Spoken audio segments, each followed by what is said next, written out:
Hello, welcome back to Knit with Juliette. This is a channel where I talk all things knitting, and today I'm going to do an episode about all the yarn shops I visited while on my trip to Copenhagen.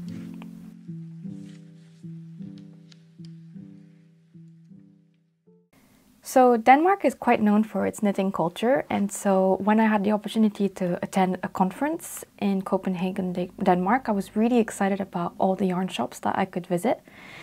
Copenhagen is notorious for having its Knitting for Olive flagship store in the Frederiksberg neighborhood, as well as a good few other yarn shops in there.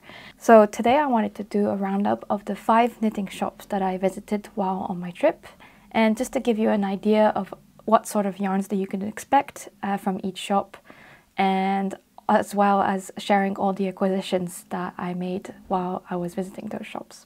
Before I jump into the video, I quickly want to mention what I'm wearing today. This is camisole number 5 by My Favorite Things Knitwear. It's a very popular summer top pattern, and I've knitted mine in Knitting for Olive Marzipan. Knitting for Olive Merino in the color Marzipan, and I love this pattern so much. I haven't had many opportunities to wear it because it doesn't get very cold. And also I feel like I'm a bit precious about wearing this beautiful top. But today it was like 24 degrees in the UK, which is a bit of like a glimpse of what summer could be like. So I thought it would be really nice to wear this, and also because I was wearing a friend who knits as well, so I knew they'd appreciate this top. So let's begin talking about my yarn shopping plans for when I was in Copenhagen.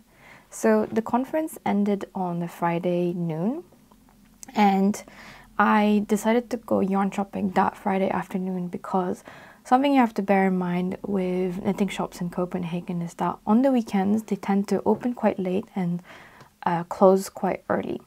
So I didn't think with all the touristy stuff that we had planned for the weekend I'd have time to catch the opening hours of the knitting shops that I wanted to visit. So I did all the shopping that I wanted to do within 2 or 3 hours on the Friday afternoon. So I started with Nicoline Garn, which is a shop quite close to the university. And I was recommended this shop by one of the students at the University of Copenhagen who I met during the conference, because she said that it's actually a yarn shop that holds a lot of cheaper yarns, so more affordable yarn brands such as Drops. So there was a lot of drops in that shop, and Tante Gron and Filcolana. And there were a few other brands as well in that shop, but it was definitely the shop that held the most affordable brands amongst all the ones that I visited. Now, the selection of Tante Gron and Filcolana and Drops was really amazing in there. It was a really cute vibe, quite a small shop with a lot of yarn packed in there basically. And so I had a few requests to get some Filcolana Alva from that shop from a friend from my knit night that I see every Monday evening. So that's what I grabbed, and here's a picture of the Alva that I picked for her. The shop was quite very nicely decorated in that it had yarn from wall to ceiling kind of in every corner of the place, and it also had quite a few knitted samples. And so I think I spotted a nice was it an Ingrid or a Guernsey Genser? Anyway, quite a popular pattern in there that was knitted up in one of their yarns, so that I thought that was quite nice as well. I also had the opportunity to compare a few different yarns that I had been eyeing that I didn't intend to buy there and then, but I was kind of trying to compare some shades of mohair that I could pair up with some yarn that I already have, just so that like when I do need it eventually I can place an order online. Now from Nicoline Garn I grabbed the Metro, which is actually that's something that I'd recommend doing if you're kind of tight in time for your yarn shopping. Most of the shops that I visited were only like a couple metro stops away from each other. So since I picked up a day pass for the public transport system, which was only about £9 or £10 for the whole day of unlimited public transport, I thought it was really worth it. And so I picked the metro card for that day, and I took the metro down to see the Knitting for Olive shop. Now, the Knitting for Olive shop was just as I seen online, where people mentioned that it's very Scandi is the best way to put it. It's quite very minimalist like architecture and display in there. And essentially what you do is on the shelves you'll have like maybe just a couple of balls of yarn for each color and each yarn type. And whenever you're ready to grab some stuff, you just tell the shopkeeper how many yarns you need, and then they'll get like a bag of yarn for you from the stock in either outside, just behind their counter, or back in the stock room. So because I was in a bit of a rush, I didn't get to like really enjoy the place, but I do want to mention that there was a whole shelf, floor to ceiling shelf, packed with samples of both children and adult size garments. And so if you wanted to try any of the yarns against your skin, for example, to see how you tolerate it, or just wanted to check out how the yarn feels in terms of like wear and softness, etc., or try out any of the patterns and sizes, you definitely have all your pick there, because yeah, I didn't have much time to like get through the samples, but there were tons of them. And so over there I actually picked up a sweater quantity, which I can show you now. So Knitting for Olive famously give you yarn in this nice brown bag, which is all now squished. So I'll put it down so it doesn't make too much noise. But I picked up a sweater quantity of Knitting for Olive merino in the color petroleum green with its matching mohair. And it's so pretty. I'm really excited to knit this up. I'm not quite sure what pattern yet, but I've heard so many good things about the soft silk mohair. I've already worked with the merino, which I'm wearing right now, and it's really knits up really beautifully. And I'm really obsessed with this color. I think, so basically I did one of those color analysis things online, and I'm a deep winter. And one of the key things about deep winters is that they suit deep greens quite well. And that, before I even did the color analysis, I've always loved these sorts of colors. So yeah, super excited. So I picked up a sweater quantity now, but because actually, oh yeah, another thing is that the prices of Knitting for Olive at the flagship are quite a bit better than the prices you get in the UK. That's why I really wanted to pick up some Knitting for Olive, even though I had no plans to knit it anytime soon. So this will be like a winter jumper that I'll knit when winter comes around again, so in a few months. But really glad I got to get this from the flagship at a a better price than what I would get from UK shops. A quick note on price, by the way, is that I was kind of expecting all the Danish brands like Volcolana, Camerose, there are a few others as well, I can't remember. But I was kind of expecting them to have better pricing in Denmark, given that it's like a local industry. And I actually found that apart from Knitting for Olive, which does a better price in their flagship, all the other brands were found, I could find them at the same price in Denmark as in the UK, as I would in the UK. So a little bit disappointed in that, but I wonder what's, I thought there would be quite a difference because of the of having to pay customs to get it in here, but actually it's pretty much the same price in Denmark. So if you were holding off from, say, buying something from these Danish brands and you live in the UK, you were holding off because you're going to Denmark soon, I would say the price shouldn't be a reason to hold off from purchasing. Although in Denmark, the big advantage is that you'll be able to see the yarns in person, and it's like much better selection of colors over there. So yeah, that was just my quick note on pricing. So Knitting for Olive is the only one that I found was actually cheaper to get in Denmark than in the UK. Now, after Knitting for Olive, took the tube again, or the metro over there, and headed down to, actually, did I take the metro? No, I think I walked for like 15 minutes from Knitting for Olive to Tante Gron Copenhagen, which is apparently different from Tante Gron without CPH written at the end. Anyway, it's like another one of those local yarn shops, and still in the Frederiksberg neighborhood. And I was actually headed there partly because I just wanted to see the vibe, but also I was hunting down some Hjelholt Uldstedet, which is this Danish brand of yarn that Petite Knit uses a lot for, specifically the handverk, so craft yarn, which is an Aran weight yarn that she used for her sample of the Sonia sweater. And I have knitted the Sonia sweater before, not in that yarn, but I got really interested in Hjelholt because it was mentioned a lot in the knitting and the Petite Knit patterns. And yeah, I was hunting that yarn down, and I knew that Tante Gron CPH had it in their store, so I went down. Now, Tante Gron has a very much a local yarn store vibe. Like, there were a few old ladies in there chatting about, I assume chatting about yarn in there with the shopkeeper, who were yeah, just really kind older ladies. And the vibe in the shop was also much more like, it's just very cozy basically. And they had a good selection of Camerose.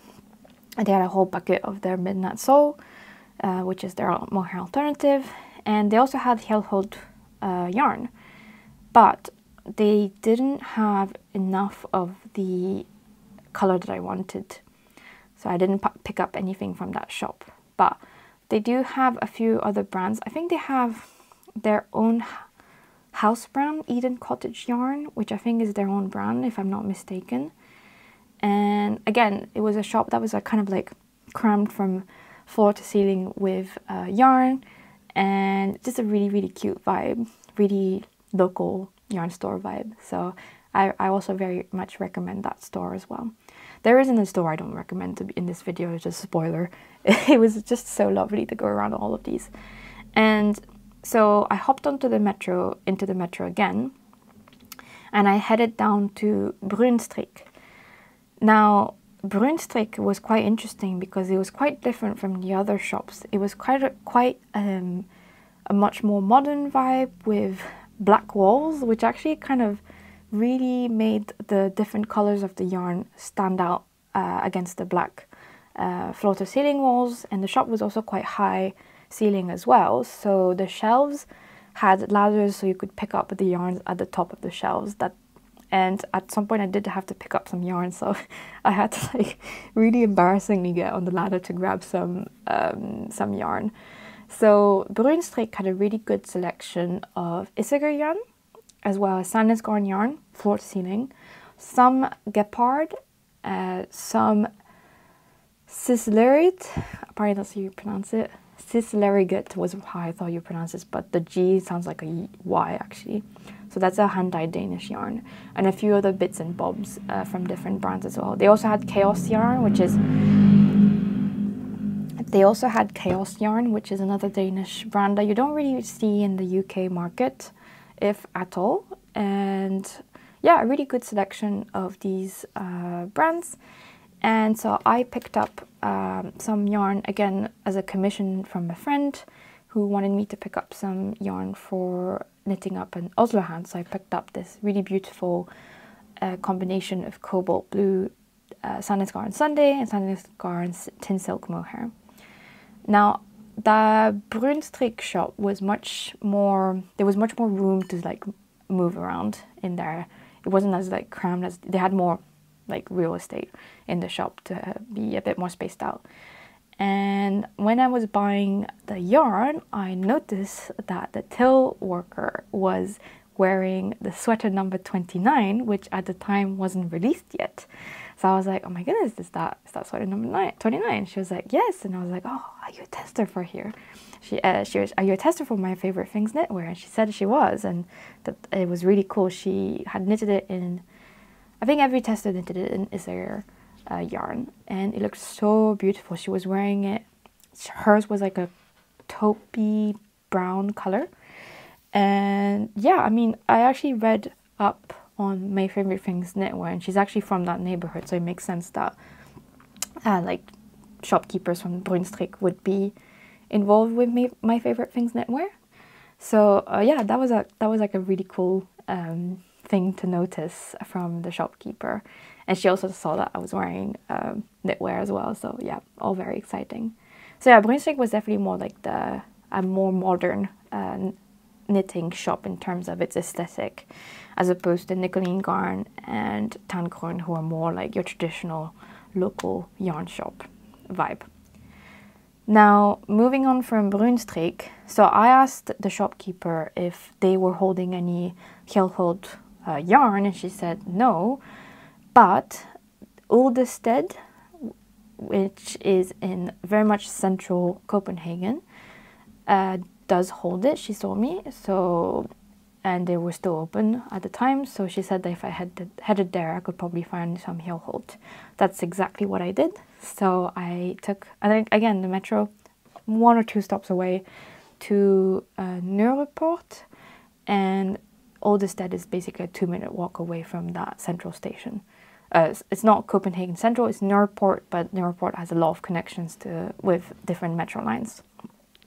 So Uldstedet was actually, so my last stop, Uldstedet, was a super nice store. It was super bright and airy, and with very natural tones and white walls and wooden flooring, with beautiful layouts of yarn. And I noticed that there was a huge amount of gepard yarn, and I've heard this afterwards. Apparently the person who is in charge or owns Uldstedet also owns gepard garn or something. There's a connection between the two businesses, and that's why there's so much gepard garn in there.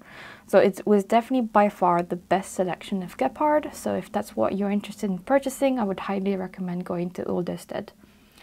Now, they also had a really good selection of Isager. I feel like, yeah, Isager had the best, you could find the best selections of Isager in Bruun Strik and Uldstedet. And when I went up to the till and asked if they had Uldstedet, they did, and they definitely had the right quantity of the stuff that I wanted.